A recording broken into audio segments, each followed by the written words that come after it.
Do y'all remember a few months ago, actually it was back in January, when I did a video about this incestuous couple that you see before you, who ended up producing a child, and it pretty much made headlines everywhere. I can't even remember to this day why it even made headlines, but as sick of a story as it is, I guess I can see why.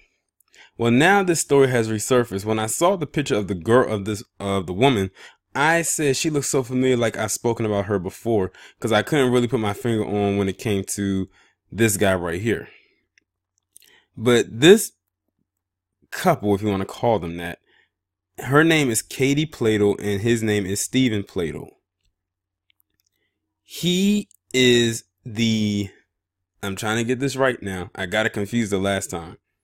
He is the father of her child, but he is also her father, her biological father. Now, it has come out a couple days ago that he killed her, the child, and the father, or the man who adopted I'm trying to get it right, who adopted her. I hope I have it right. Like I said, the story confused me then, and it's confusing me even more now. Then he killed himself. So it was basically like a murder-suicide, because it said that he killed her and the father, adopted father, and the child in New York.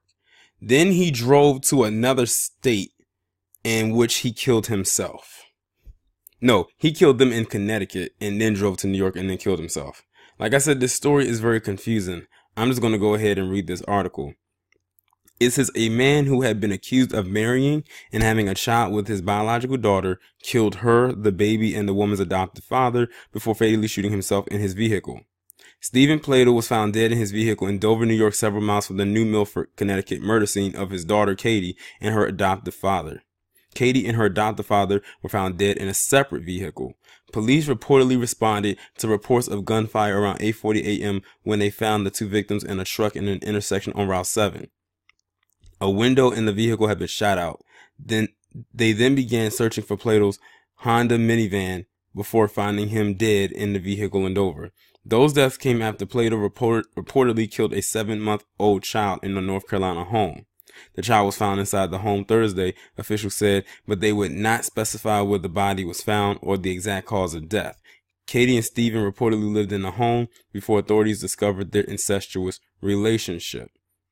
My understanding is that when Katie Plato and Stephen Plato were arrested, that my client's mother moved into the house to take care of their biological son. Friedman said there wasn't a suspicion that the child was in peril. If any judge or any prosecutor or any defense attorney involved in any of these cases believed that the Plato child would be in harm's way, there would not have been any bond.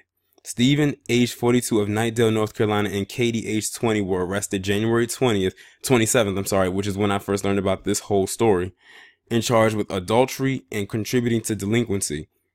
The arrest came after the couple reportedly got married. The baby boy was born in September.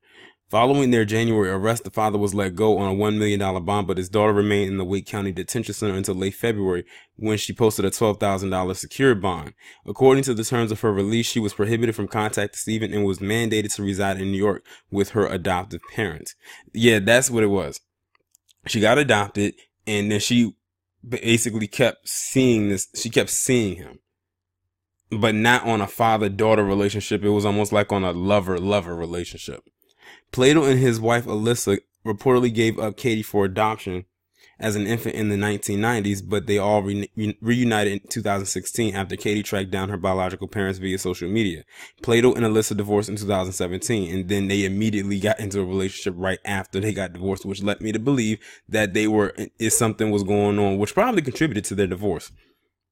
There are no words to describe the sense of betrayal and disgust I'm feeling, Alyssa told the Daily Mail in February. I waited 18 long years to have a relationship with my daughter, and now he's completely destroyed it. The exact motive for the shooting is under investigation. So that's crazy. The daughter that they gave up for adoption ended up in a relationship with her dad, and he ended up divorcing his wife, which was her mother.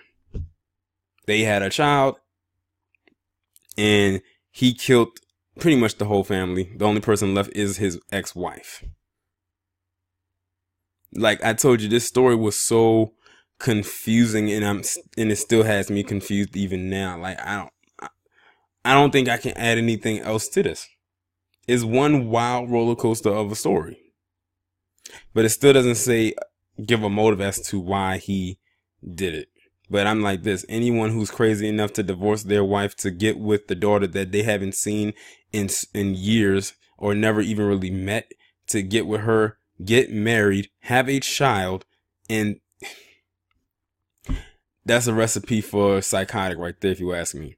Y'all let me know what you think down in the comments. Like, share, subscribe, and I'll talk to you in the next one.